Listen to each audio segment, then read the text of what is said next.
After we'd done two kind of platform games, we were kind of looking for the next opportunities. One part of the team went on to build DKC3, and the other one went on to create a new IP called Project Dream, which at the time was on the Super NES. We were all massive fans of Zelda, so we thought, let's do our take on an adventure game. When I joined Dream, we just started to move it to N64. It had previously been started on SNES, but we were looking to move it onto this new machine. We had a character on a screen. It looked very nice, but this was like really at the end of the Super NES's life. We had Edson, which was the hero of the game, and we had Dinger, which was his kind of pet dog that he finds. And he'd say, "Oh, dog, I can see a dog down there. I'd better go and see if he's all right." You'd go down, you'd get the dog, and then you'd be chased by trolls. And we worked on that for quite a number of months. This kind of boy who kind of grew up in a village, and he went out into the big wide world where he gets embroiled in this kind of fantastic adventure. And the main bad guys were a bunch of pirates led by Captain Blackeye.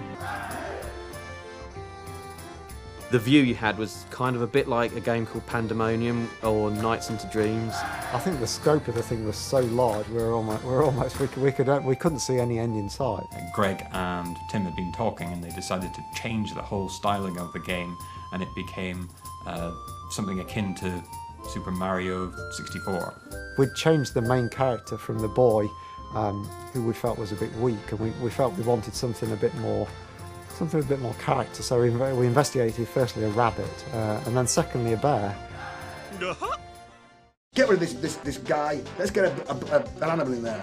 Bear. We're having a bear. That was it. It went from being Dream to being Kazoo, but again it was jumping on things and lots of kind of baddies and different things you could be doing. And it's all going to be instruments: banjo, piccolo, all of those. You're like, yes, I'll just do it right now. So we had kind of banjo in this kind of big, sprawling adventure game that we weren't quite sure how we were ever going to finish. So we decided to can Dream at that point, and focus on something we felt a lot more confident we could kind of build. And I remember talking with Chris Stamper in the canteen once, and he asking me what I thought of banjo. And I still think I was a little bit annoyed that the rabbit had been dumped.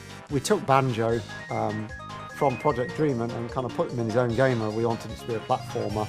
Should have been a rabbit. It would have been Bunny Kazooie or something. The roaming world of banjo, we encountered a whole new set of problems because we were working in 3D now, and we had things like a camera that we had to keep control of and work out where it was going to go and what's going to happen when the player goes behind a wall. So we started developing like a moveset for banjo, and I wanted to give him a double jump, having kind of seen Mario's double jump, but I wanted it to be more flexible so the player could double jump anywhere they like. We were up against Mario. I wanted to try and beat Mario, and that was our thing. Try to do that. Now, what would explain away the fact that this fat bear can jump in midair? So I think we pondered a few ideas, and when we were getting desperate, and usually when you get desperate, all the crazy ideas come out. And one idea we had was a pair of wings could appear out of this backpack. All these sort of things that we just encounter as we started developing, and we kind of just tackled them as we encountered them. So this pair of wings kind of came out of the backpack and flapped, and it explained it away, and it fitted perfectly. We started testing out proper sort of 3D levels. And we got the character jumping around and swimming and things, and it then went from Kazoo to Banjo Kazoo. Well, let's have a pair of legs that appear out the backpack to kind of assist Banjo, so it's not him running, it's these legs. So we then added EI on the end, or IE rather, and it became Banjo Kazooie, and then we just made that. These wings and these legs could belong to another character, and this character lives in Banjo's backpack and comes out at occasions to help him along. So that was where Kazooie was born.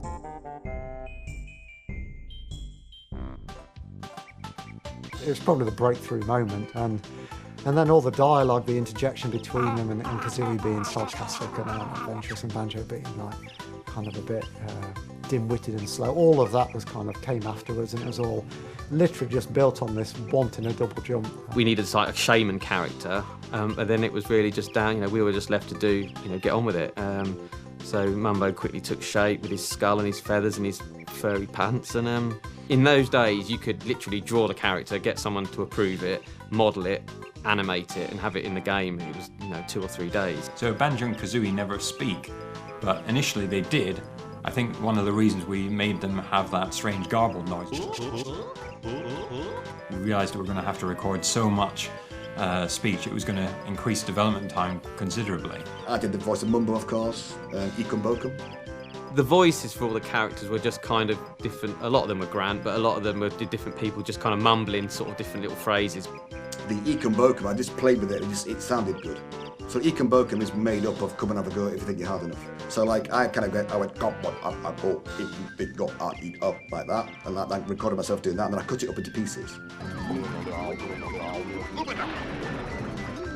When we'd been working on Dream, I'd been doing some of the voices for the boy, and then when he changed to the bear, Tim was looking for a noise. There are noises that he would make and words that he would say. So I did some of the voices for Banjo then, and then it transformed into the gargled noise at the end. So the Kazooie needed a special noise as well, and it needed to be separate from Banjo. It needed to be noticeably different. So we made her a much sharper noise because she was a Breagull. So that was why she was Bree.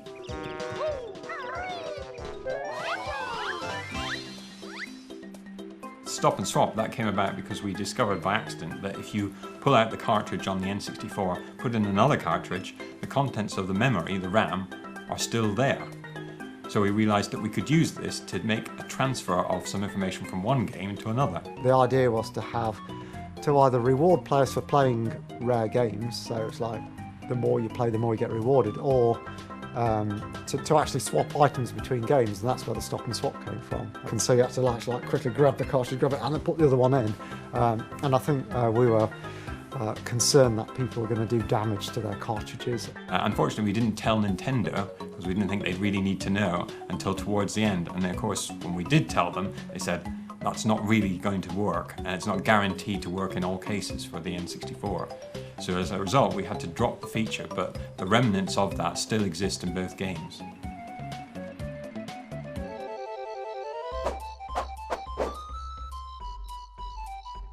The game, I think, was well received. Again, another massive thing for me was to see Banjo at the top of the all formats charts in the UK.